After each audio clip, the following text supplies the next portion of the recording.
ভূতাত্ত্বিকদের মতে পৃথিবীর ব্যাসার্ধ ৬৩৭৮ কিলোমিটার।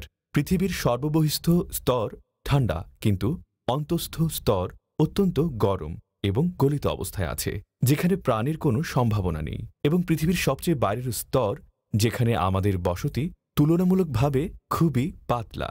বিভিন্ন জায়গায় পৃথিবীর প্রশস্ততা ১ থেকে ৭০ কিলোমিটার পর্যন্ত হয়। সুতরাং এই আশঙ্কা ছিল যে পৃথিবীর এই স্তর ক্রাস্ট নিজের ভরের কারণে যে কোনো সময় কেঁপে উঠতে পারে। এই কারণে এর ওপর পাহাড়কে পেরেকের মতো করে ঠুকে দেওয়া হয়েছে, যাতে পৃথিবী তার ভারসাম্য বজায় রাখতে পারে আর তা যেন নিজের স্থান থেকে সরে না যায়। কুরআন পাকে আল্লাহ তাআলা ইরশাদ করেছেন, আলাম নাজআলিল আরদা মিহাদা ওয়াল জিবালা আওতাদা। এই বিষয়টি ১৯ শতকের অর্ধাংশে আবিষ্কৃত হয় যে পাহাড়ের অধিকতর অংশ ভূপৃষ্ঠের অভ্যন্তরেই থাকে, শুধুমাত্র কিছু অংশ আমরা দেখতে পাই।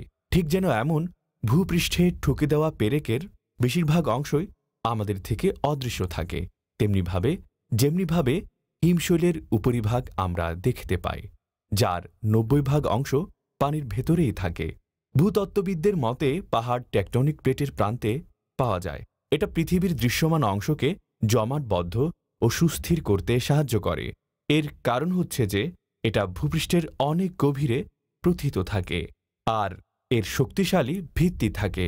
এর সর্বোত্তম উদাহরণ কোহেকাভ, অর্থাৎ ককেশাস পর্বতমালার সর্বোচ্চ শৃঙ্গ, যা ৫৬৪২ মিটার অর্থাৎ ৫.৬ কিলোমিটার উঁচু। কিন্তু এই পর্বতমালার ভিত্তি ভূপৃষ্ঠের ভেতরে প্রায় ৬.৫ কিলোমিটার গভীরে প্রথিত। ভূপৃষ্ঠের উপর পাহাড় সেডিমেন্ট বা পলি মাটি দ্বারা তৈরি।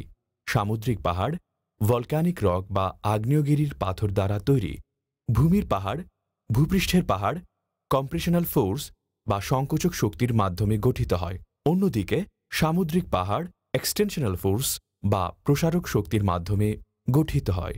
এই দুই ধরনের মাঝে সাধারণ বৈশিষ্ট্য হল এদের গভীর ভিত্তি থাকে, যা পাহাড়গুলোকে সাহায্য যোগায়।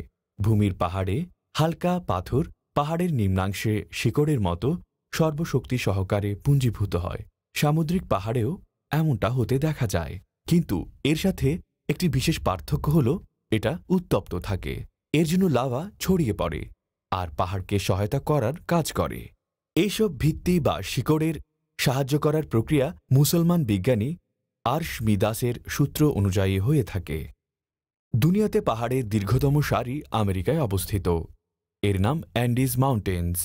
এর দৈর্ঘ্য ৭,২০০ কিলোমিটার পর্যন্ত। এটি দক্ষিণ আমেরিকা মহাদেশের ৭টি দেশে বিস্তৃত।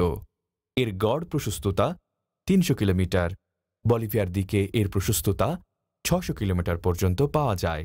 উচ্চতার দিকে দুনিয়ার সবচেয়ে বড় পাহাড় হিমালয়। এর দৈর্ঘ্য ২৪০০ কিলোমিটার। এটি ভারত, পাকিস্তান, নেপাল, ভুটান, চীনের দক্ষিণ তিব্বত পর্যন্ত বিস্তৃত। ৩০টি স্থানে এর উচ্চতা ২৫,০০০ ফিটের কম বা বেশি। অন্যদিকে এর সর্বোচ্চ উচ্চতা ২৯,০৩৬ ফিট পর্যন্ত রেকর্ড করা হয়েছে। সমুদ্রপৃষ্ঠের সবচেয়ে উঁচু পাহাড় মাউনা কেয়া। এটি হাওয়াই দ্বীপপুঞ্জে অবস্থিত। এর সর্বমোট উচ্চতা ৩৩,৪৭৪ ফিট, কিন্তু এর শুধুমাত্র ১৩,০০০ ফিট সমুদ্রের বাইরে দেখা যায়। পাহাড় পৃথিবীর স্থলভাগের ১/৫ এটা পৃথিবীর ১০ ভাগের ১ ভাগ লোকের আবাসস্থল। পৃথিবীর ৮০% বিশুদ্ধ পানি এ পাহাড় থেকে পাওয়া যায়। পৃথিবীতে পাহাড়কে একটি সুনির্দিষ্ট নিয়ম ও প্রজ্ঞার কারণে সৃষ্টি করা হয়েছে। কোথাও উঁচু উঁচু পর্বত, কোথাও প্রসারণ বেশি কিন্তু উচ্চতায় কম, কোথাও দূর থেকে দূরে পাহাড়ের কোনো নাম নিশানা নেই। এসব কিছু ভূপৃষ্ঠের ভারসাম্য বজায় রাখার জন্য করা হয়েছে। নতুন গবেষণা থেকে জানা গেছে পাহাড়ের অস্তিত্ব ভূমিকম্প রোধে খুবই সহায়ক। হয়তো পাহাড়ের উপকারিতা এটাও যে মানুষ পৃথিবীতে নির্বিঘ্নে বসবাস করতে পারছে। এই পাহাড় থেকে আল্লাহ পাক নদী নালা সৃষ্টি করেছেন। নদীর সাথে সাথে তৈরি হয় প্রাকৃতিক রাস্তা। এসব প্রাকৃতিক রাস্তার গুরুত্ব পাহাড়ি এলাকায় অনেক বেশি। সমতল এলাকায়ও এর গুরুত্ব অনস্বীকার্য। আল্লাহ তাআলা আমাদেরকে তার সমস্ত নিয়ামত রাজির শুকরিয়া আদায় করার তৌফিক দান করুক। আমিন।